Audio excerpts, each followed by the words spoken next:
Mesdames et messieurs, bonjour et bienvenue sur votre chaîne d'information en temps réel, l'actualité en Afrique et dans le monde en continu.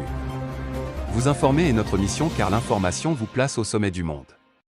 Alors si vous êtes nouveau, abonnez-vous et cliquez aussi sur la petite cloche de notification pour ne plus rien manquer, cela étant fait c'est parti.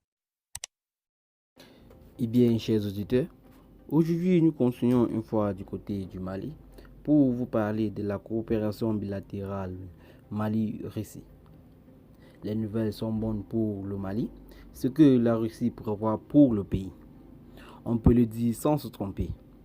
La coopération bilatérale entre la Fédération de Russie et le Mali est au beau fixe. Mieux, elle marche dans l'intérêt des deux pays. Et ce n'est pas le ministre des Affaires étrangères Abdoulaye Diop qui soutiendra le contraire. Lui qui, en compagnie de ses collègues du gouvernement en charge des transports, de l'énergie et de l'économie, vient de rentrer de Moscou, les valises pleines de bonnes nouvelles pour l'avenir du Mali.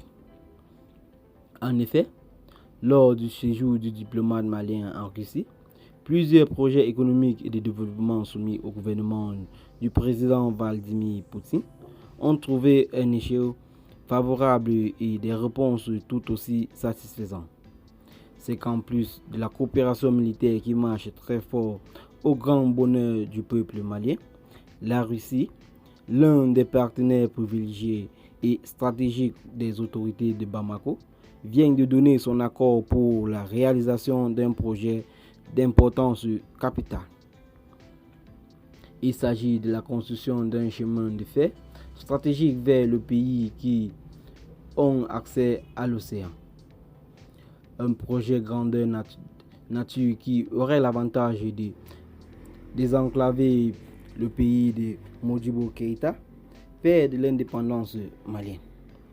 Le ministre russe des Affaires étrangères Sergei Lavrov, qui est conscient de la dimension économique d'un tel projet, dans un pays sahélien comme le Mali, n'y pas trouvé d'inconvénient. Ainsi donc, dans les mois à venir, les relations bilatérales entre la Fédération de Russie et le Mali seront amplifiées avec le renforcement tout azimut de cette coopération gagnant-gagnant.